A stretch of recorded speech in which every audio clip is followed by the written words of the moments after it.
कृष्णाय नमः।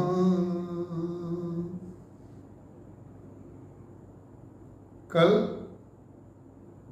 आषाढ़ सुदी पूर्णमासी का दिन समस्त आर्यावर्त के लिए एक बहुत बड़े सौभाग्य का दिन है। कल के ही दिन इस पृथ्वी के ऊपर महर्षि वेदव्यास का जन्म हुआ। भगवान वेदव्यास प्रभु के ज्ञानावतार थे। व्यासोच्छिष्ट जगत सर्वम। आज जो भी कुछ हमें प्राप्त होता है वो सब का सब व्यास ने पहले ही अनुभव कर लिया था। जितने भी आचार्य बोले सभी जो व्यास कह चुके थे उसी को परिभाषित करके विस्तृत करते रहे। ज्ञानावतार व्यास के इस जन्मदिन को भारतवर्ष में व्यास पूर्णिमा और उसके पश्चात गुरु पूर्णिमा के रूप में मनाया जाता है। आज के दिन प्रत्येक व्यक्ति अपने गुरु की पूजा करता है। बहुत से लोग आज से अपने जीवन को अध्यात्म और मोक्ष से जोड़ने के लिए गुरु के रूप में किसी भी आचार्य का, संत का वर्ण करते हैं। बाल्यकाल से लेके मृत्यु तक की जो व्यक्ति की अवस्थाएं हैं, प्रौढ़ावस्था, यौवनावस्था, इस पूरी जीवन धारा को अगर मानव दो तटों में बद्ध कर ले, जिस प्रकार नदी बहती है, नदी का लक्ष्य होता है सागर में मिलना, उसी प्रकार प्रत्येक व्यक्ति का लक्ष्य भी केवल एक है कि हम इस मानव देह को धारण करके परमात्मा को प्राप्त कर लें। किंतु जब तक नदी दो तटों में बद्ध नहीं होती तब तक वह सागर से नहीं मिल सकती। इसलिए नदी को दो तटों में बद्ध होकर ही अपनी यात्रा करनी पड़ती है। इसी प्रकार ये मानव की जीवन धारा भी जब ईश्वर और गुरु इन दो तटों में बद्ध हो जाती है तो यह अपने लक्ष्य को प्राप्त करके परमात्मा की उस परम और चरम सत्ता का अनुभव करने वाला बन जाता है। जो जीवन को एक दिशा देता है वह गुरु है। गुरु बनाना इस दुनिया में एक बहुत कठिन काम है।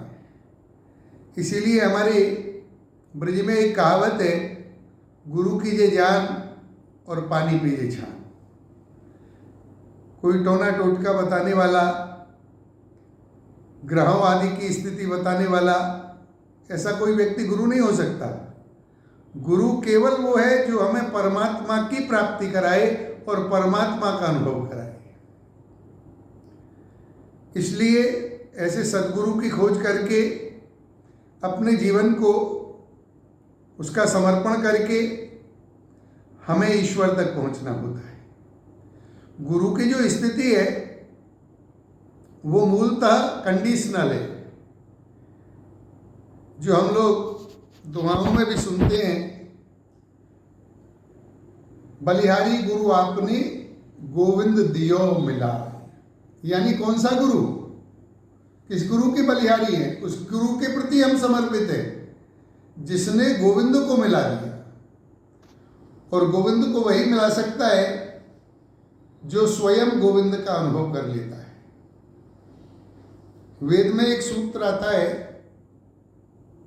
शास्त्र में, आर्द्राद्रीकरणत्व।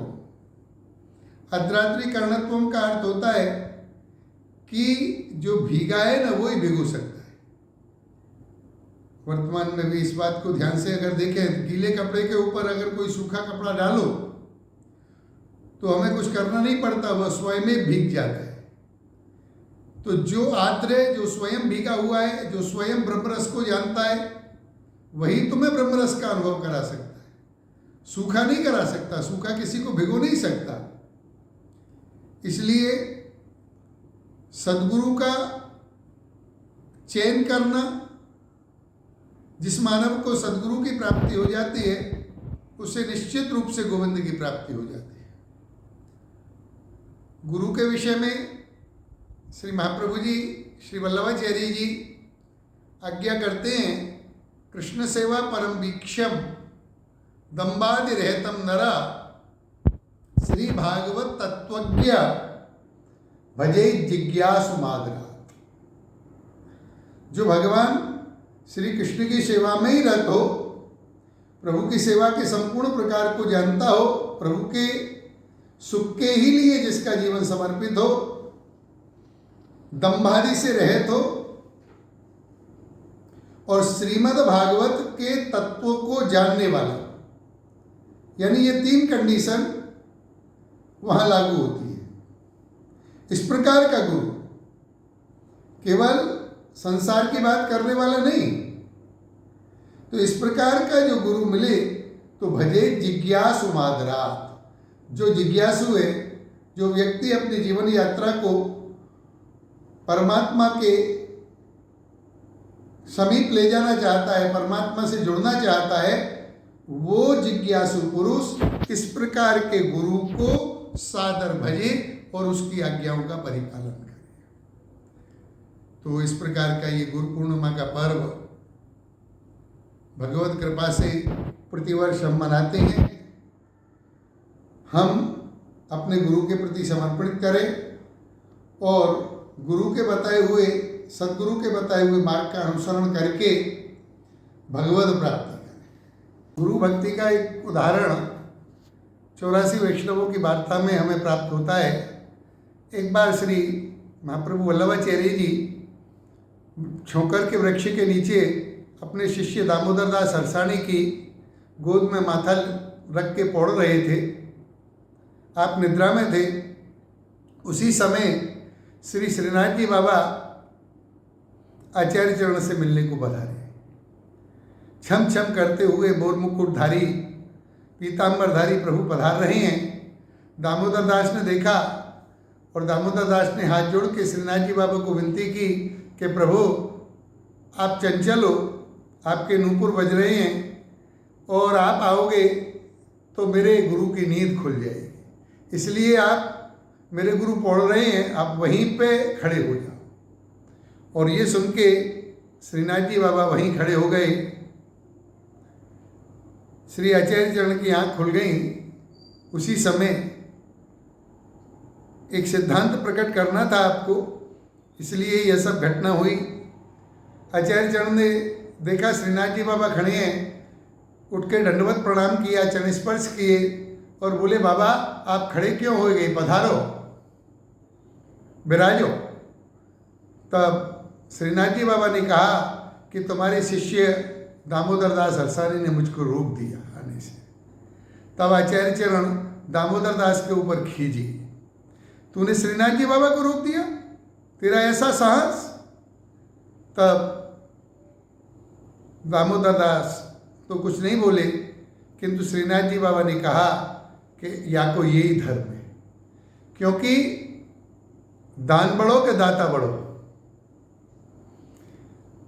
ठाकुर जी दान है और गुरु दाता है। दाता के पास में दान होता है। दाता जिसको उस दान को देना चाहे, आपको दे, किसी दूसरे को दे और किसी को दे। तो हमें ठाकुर जी गुरु की कृपा से मिले, किंतु मैं जो पहले भी कह चुका हूं कि यह कंडीशनल पोजीशन है गुरु के प्रति। इस प्रकार का अगर गुरु हो तो वह गोविंद से भी बढ़कर पूजनीय है। तो इस प्रकार के गुरु को हम समर्पित हों और आदर सहित उसका भजन करें, आदर सहित उसके बनाए हुए सिद्धांतों का पालन करें, तो हम अपने जीवन की इस यात्रा को निश्चित परमात्मा से जोड़ने वाले हो जाएंगे और हमारा कल्याण हो जाएगा। जय श्री कृष्ण, जय श्री कृष्ण।